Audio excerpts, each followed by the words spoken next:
Hello, everyone to Post Focus. It's already the second international break of the season, but Nottingham Forest are in good shape, even if the Premier League itself might not be. Join me to discuss the relatively high-flying Reds, their manager, and the bigger picture is one of the most respected names in English football journalism as we welcome Henry Winter back to the show. Henry, really good to see you again. How are you today?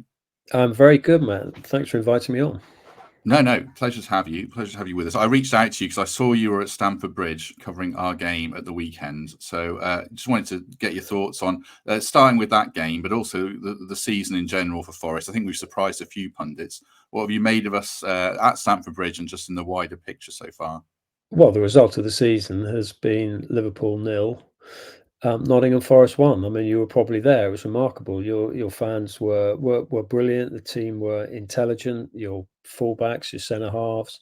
Milenkovic has been one of the sort of the unsung heroes of the season for me. I didn't know too much about him. He was Fiorentina, wasn't he? Came from, and obviously Serbian international, so highly respected like that. But just looking at him and having seen him at, look, I mean, there are many reasons for why you're doing well, but Nuno likes a strong defence. Obviously, as a former goalkeeper, he likes that security in front of him. But I just like Milenkovic. Obviously, got the assists and everyone praised him for that. And it was a great header across for Wood from James Ward-Prowse's free kick.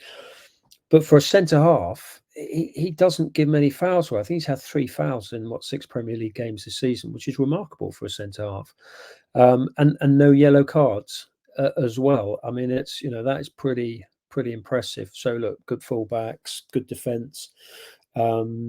I mean, what surprises me, because I'm a huge fan of your home ground. It's one of the great grounds to go to. One of the great. I mean, I don't live that far away. It's just about 30 miles south.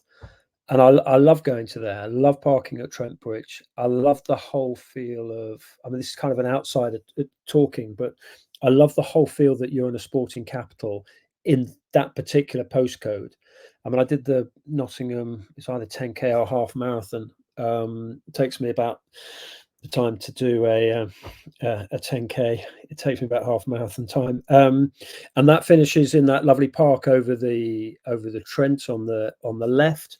And then obviously you've got Notts, you've got the cricket, you've got the rugby. What else you got around there? I mean, and obviously, the heartbeat is the City ground. And just sort of going in there and just sort of seeing all the fans and the energy and the optimism. And then you're just not, I mean, you go each week. I mean, it's just not clicking at home for whatever reason. Maybe it's the way that Nuno sets up, it's a bit more defensive away from home, and that suits, teams get invited on. And obviously you've got the pace, even if, like at the weekend, Alanga's on the bench, you've still got a fair bit of a pace to attack. And I'm a big Ward-Prowse fan. I don't think he's elite England level, but for someone who you want to rely on for, obviously got sent off at the weekend, but for someone who can ping in those dead balls, which are so important now in the sort of almost the age of the set piece, he's very important, and his work rate alongside Yates as well. So look, that's a rambling way of saying you've got many strengths, but I just don't understand why you're not doing it at home, unless it's just that the tactical setup. I think it's part of that. I was messaging a friend earlier, actually. I think Chris Wood's unbelievable. Like, he's been amazing for us, but we're literally creating one chance for him a game, and we don't really have other other ruthless players necessarily, unless it's Hudson-Odoi curling one in. So I think there's a little bit of tactical work for Nuno to do at home to make us a little bit more expansive. But away from home, I think we feel like we've cracked it. I'll come back to Ryan Yates. I want to ask you about him, but just in general on Nuno, his reputation felt it was tarnished a bit by going to Saudi and not working, and going to Spurs and not working. Do you think we kind of forgot the job that he did at Wolves before that, and perceptions were wrongly slanted? Probably. Also, when he went to Tottenham, there's so much scrutiny on the manager at Tottenham. Look at Postecoglou now. He has a good run, then he has a poor result. They're 2-0 up, then 3-2 down, and he's getting battered. Well, not battered, but people are sort of critiquing him. I really like Nuno as a person, as well as a manager. Spent, in this job, you don't really become ever friends with people. There's still that slightly adversarial element. You have to criticize people at times. But when he went to Tottenham, I tried to support him, but it just didn't work out. It was a bad tactical fit, because Nuno, you're not going to get Brazil 1970. but he's more defensive, and Tottenham are still to dare is to do, and that's kind of what they want. Whereas I think the scrutiny with respect to Forest, the scrutiny is less. You are probably a more patient fan base. Managers a little bit of time. I mean, you'd know better than I would. So, I mean, Steve Cooper, I think, was when he was getting effectively criticised almost from the boardroom. I think I was going to some of those games, and the fans were very much behind the manager because they liked him. Obviously, it changed a bit towards the end, but so yeah, loyal fans, and he likes that. You can just see that he is relaxed and he's happy and he's smiling.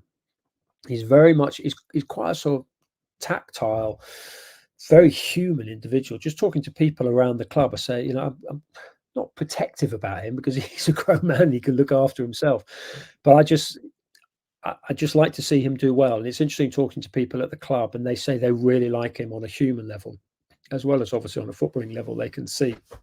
And there's a big debate at the moment about teams with identity, like Manchester United. They don't have an identity under Ten Hag.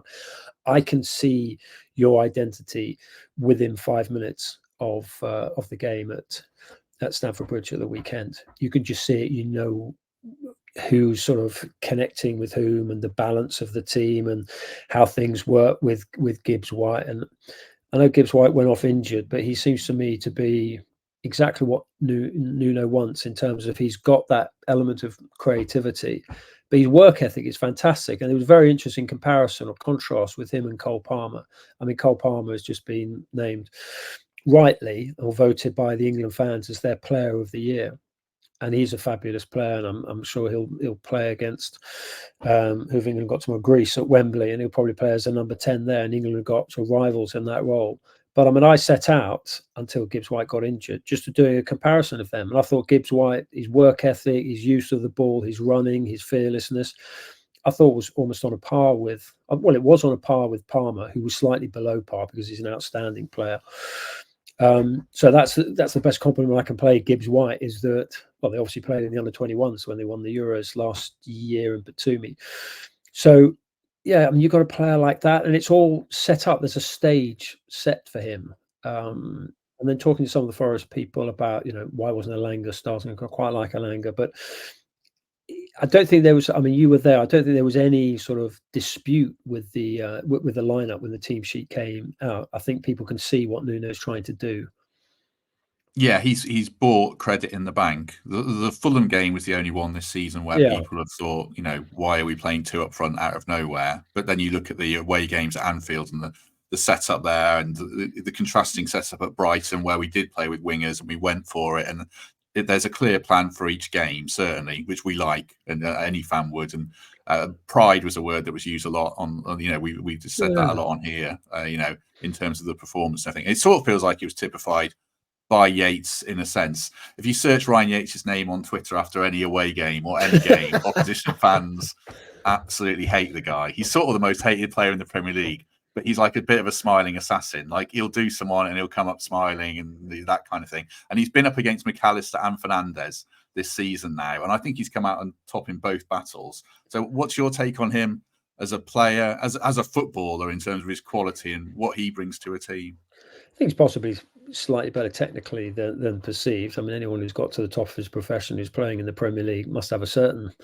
element of ability around him. I just like his attitude. I mean, he's homegrown, isn't he? I mean, he is one of your own, and that they're almost a sort of dying breed. Really important that you have players like that. But partly because he's captain as well, isn't he? Is he captain?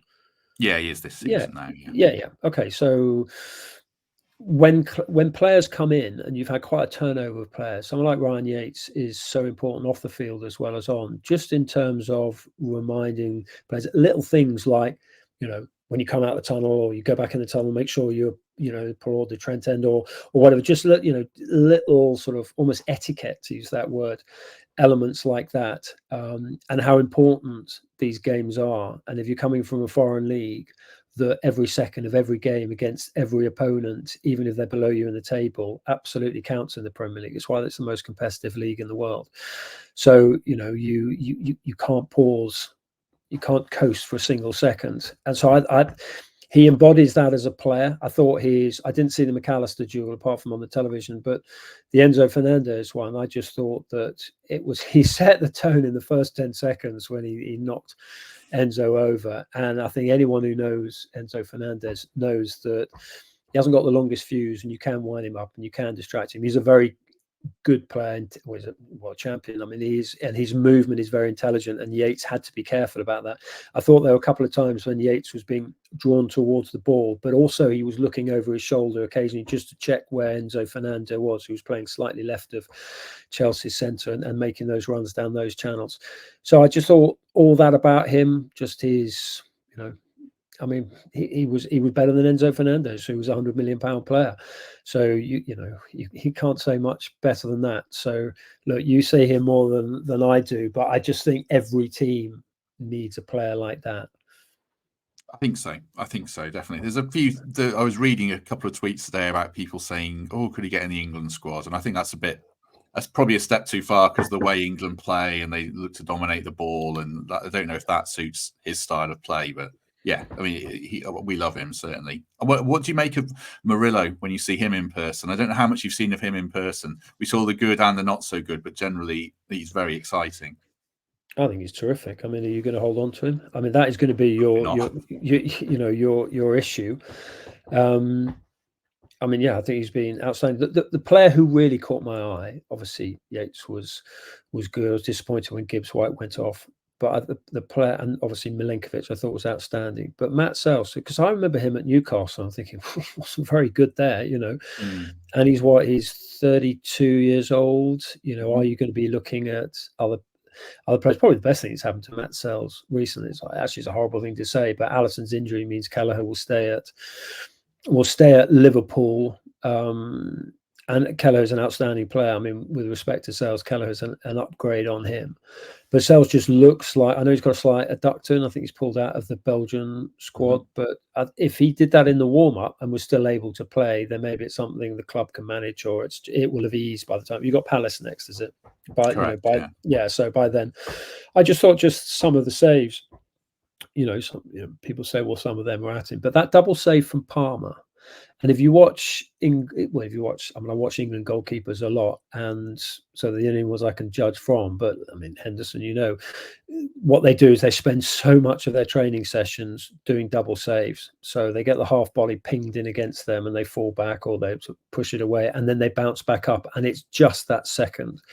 Whether it's going back, they obviously try to push the ball wide, but it was the second save from Palmer. Was it sort of late on, sort of almost on the edge of additional time? I thought was absolutely outstanding in front of the Matthew Harding end. I just thought it was the second one. So he's got strong wrists. He's obviously got good defence in front of him now. I'm sure there'll be a debate about his future at 32, but on Sunday's showing, I thought you got an exceptional goalkeeper there. Yeah, I think having a strong defence helps. He got through quite a lot of work last season, shall we say, in those latter games where we were really struggling. And I think having quality of Milenkovic in front of him just takes a bit of pressure off. He's done very well. There was some debate about playing Carlos Miguel, his deputy, after the Brighton game where Welbeck scored a free kick, which was you could question him, but he's done really well, certainly. What about the wider picture of Forest and ambitions this season? There's always a team that breaks from the pack. Fulham look good, Forest look good, Brighton will generally always look good. Is there a mid-ranking team that you think it could be? Could it be us?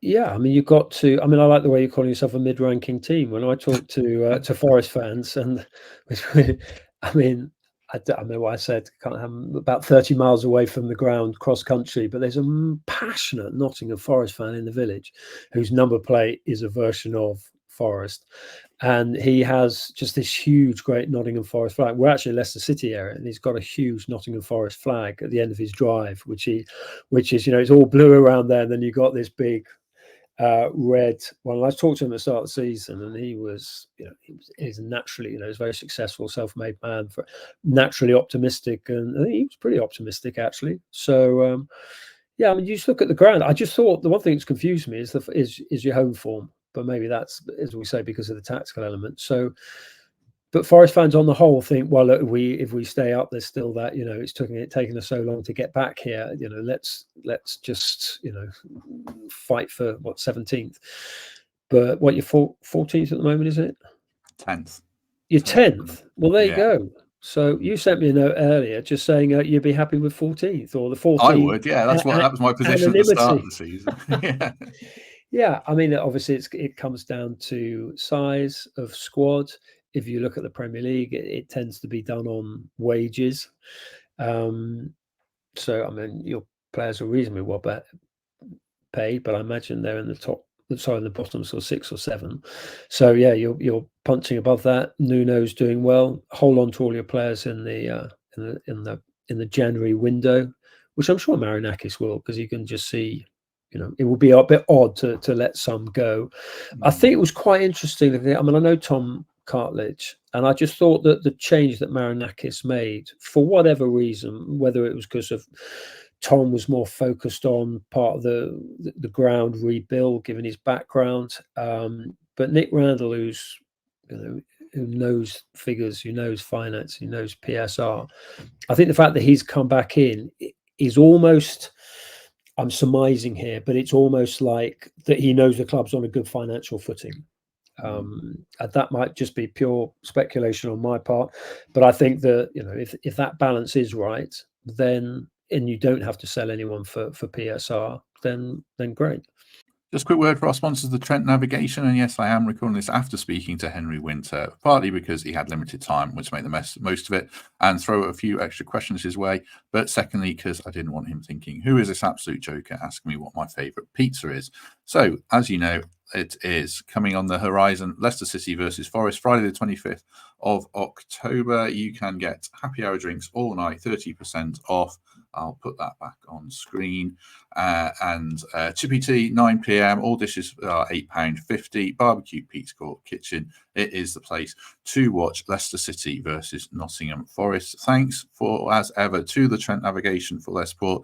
Lots of good stuff coming up music-wise after games, and also lots of great offers for food and match day entertainment. So yeah, get down to the Nav pre-match, post-match, enjoy what they offer. The best fan experience for Forest fans in Nottingham.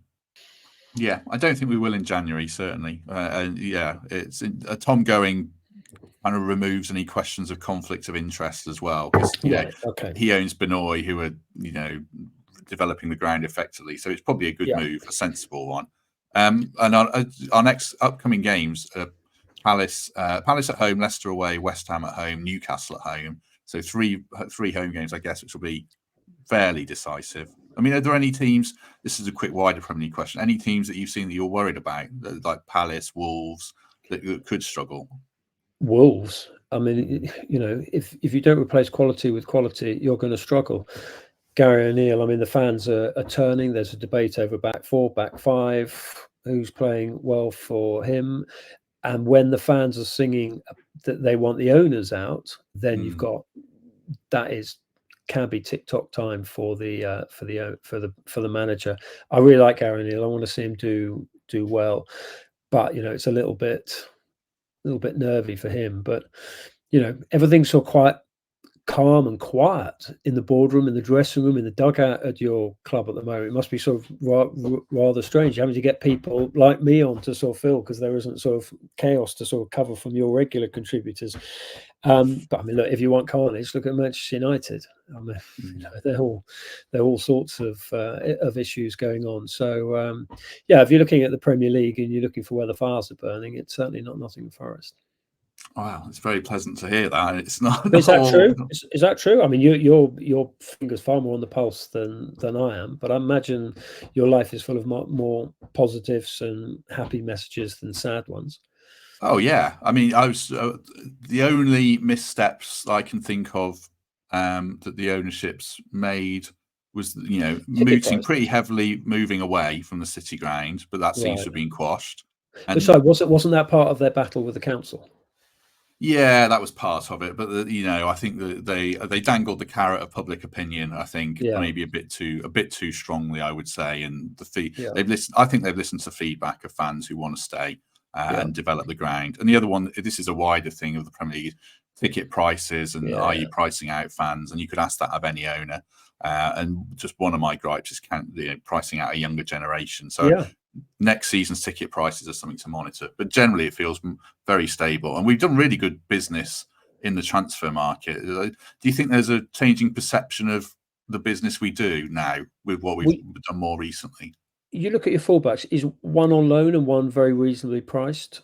Have I One was got that right? free. Yeah, One was Moreno's on free, loan and sorry. Aina was free. Okay, so there you go. I mean, that is, and they're being terrific for you.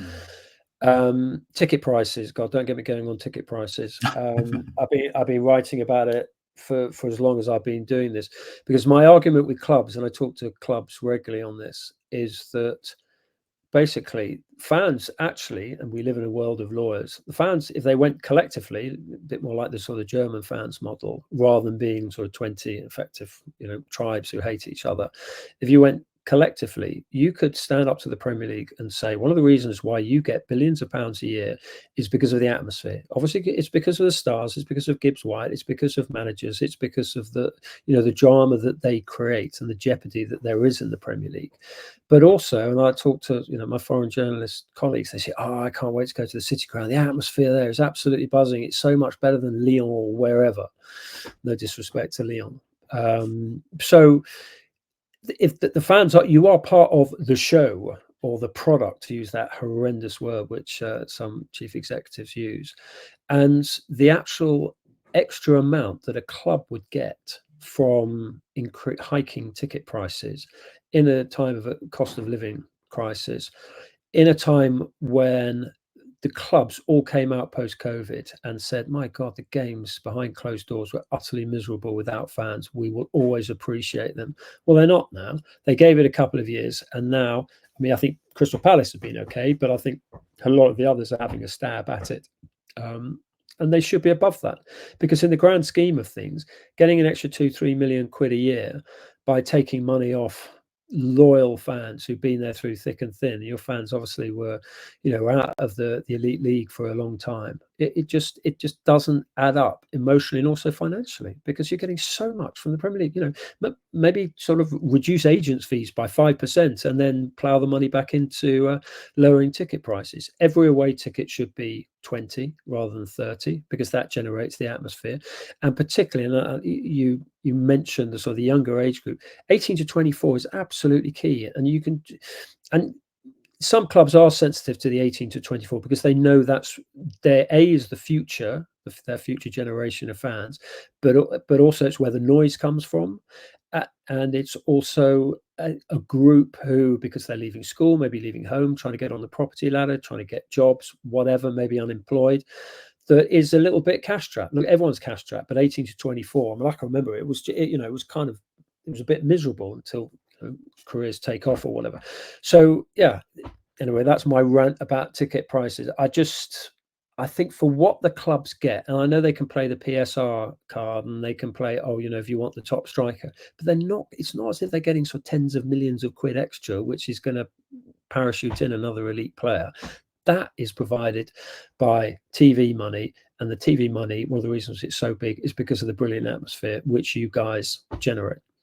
Yeah, I find the PSR argument a bit disingenuous, and then charging expensive prices for a second round League Cup tie against Newcastle, and then saying, "Oh well, the ground was almost sold out and the second highest in the competition for that round." I just find it's all a bit unnecessary, certainly. So yeah, I'm with you. We talked a little about money and off-field stuff there. You've been covering extensively the latest Manchester City ruling, the APT ruling. You've used the words, I've read your newsletter, civil war and declaration of war. It's very nasty business. Just initially, how does this impact clubs of Forest size, would you say, before I ask you about the wider picture? How does it? Well, everyone's been printing the list of who's got the most shareholder loans. And the other thing is that that is, for new loans, that is where it really kicks in. And also an owner can convert those loans into equity. So I don't know quite how heavy that is.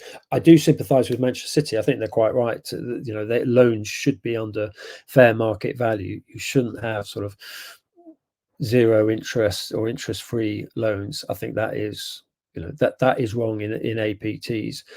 But if you actually, as ever, these things are tribal, and Manchester City fans are saying our club's wonderful, and everyone else is saying, well, probably not so much Forest, and certainly not Newcastle fans, Chelsea or Everton, are saying this is, we need to sort of bring down the whole FFP PSR structure.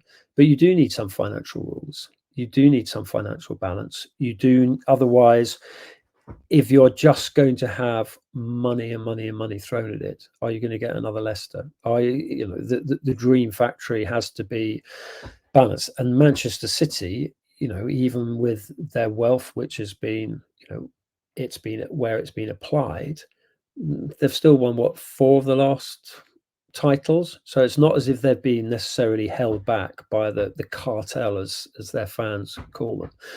So I think the most important thing to do is just to end this civil war, because it's just such a bad look, and it's encouraging other owners, with what Manchester City are doing, basically just to, rather than get round the table and talk and communicate and almost manage by consensus and say, right, look, there are issues with APT and fair market value, let's address those, rather than throwing more and more lawyers at it, and just sort of creating this, everything gets challenged nowadays. And the game, this is a slightly purist argument, but it's actually sort of very true if you want some perspective on this, is that the game is not about owners and lawyers. The game is about people like you, supporters, and players like Gibbs White, and managers like Nuno. And it's like the game has just been taken over. Who does it belong to?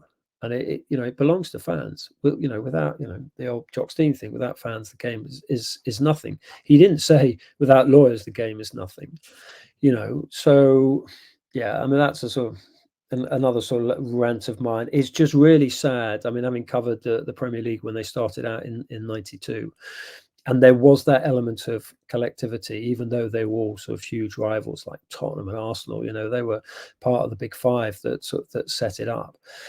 So yeah, I just think it's so damaging, and the Italian league and the Spanish league must be absolutely laughing at the English slitting their throats.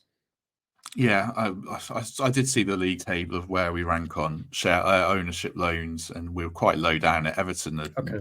Crazy. So hopefully we'll be all right. What about the shorter to medium term future of the Premier League? Do you think just because it's so big and so wealthy, will they dock some heads together and sort themselves out, or do we have choppy waters ahead?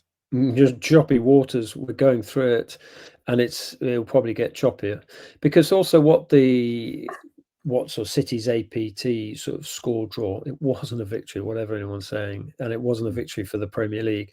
I think actually the sign where you will know exactly who did best out of it is when the 3 judges award costs, because I think that is their statement of who they felt actually had the more legitimate case.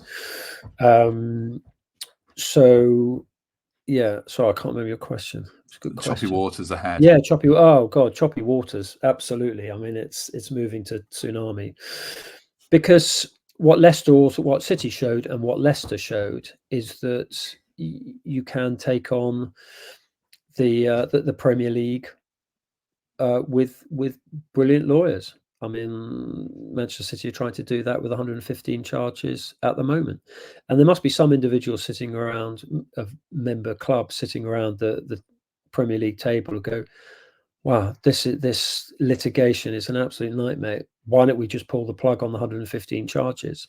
Because it's brutal every time. Even if the Premier League think they've won, City say they've won. Who do we know who's won? But it's bad. It's bad for business. It's bad for the image. And do we need more long-running legal cases? And I mean, I think the 115 has to be heard. I think the Premier League are too committed in that. But this is quite an aggressive campaign that Manchester City are conducting. A lot of it through the media, some of it through the courts or the tribunals. So, but yeah, it's just messy. I mean, the game is about players. The game is not about lawyers. Yeah, and public perceptions as well, because there's so many conspiracy theories around 115 charges now that I think if they don't hear it, it'd be an absolute PR car crash, I guess. And no matter what the result is, people are going to be annoyed now as well. Yeah, I mean, I do a lot on social media, but social media is not exactly the fairest bellwether of accuracy. It's it's very, very, very tribal, very emotional. So it's like judging a club and a fan base's view of the manager. It's much better to go to the game and listen to the fans, listen to that club's fans on the road, what they think of the manager, rather than doing a straw poll of Nigel from Barnsley on social media. Certainly. Right. Thank you very much to Henry for his time. Just a quick word, a reminder, vote for us in the Football Content Awards, please. If you haven't already, we're shortlisted for Best Premier League Podcast and Best New Content Creator. So any support would be greatly appreciated. We shall be back probably on Monday now. I might do something over the weekend, but if not, do us a favor, just hit like on the video. Henry, thank you very much. I guess you'll be covering both England games now, will you? I suppose. Certainly tomorrow, and I'll go to see the under-21s as well, because the young generation of players who are coming through, it's remarkable. Two of them have just been called. Well, Livermento's been called up. Curtis Jones has been called up to uncapped to the senior squad. I've never known such depth of talent, and this generation has got a trophy in them. They just need the right manager with the right game management and the right tactical nous and bravery to get them over the line. But at some point it will happen. Hopefully. Morgan Gibbs White knows all about competition. The poor guy's up against Foden, Bellingham, Grealish, Maddison. Palmer. He's done well to get one cap. Yeah, certainly. So, yeah, very much so. Excellent. Do check out Henry's work on his newsletter, his Substack newsletter. I was reading that today in preparation for this. So sign up for that and then have a good day. If we don't see you tomorrow, then hopefully we shall see you soon.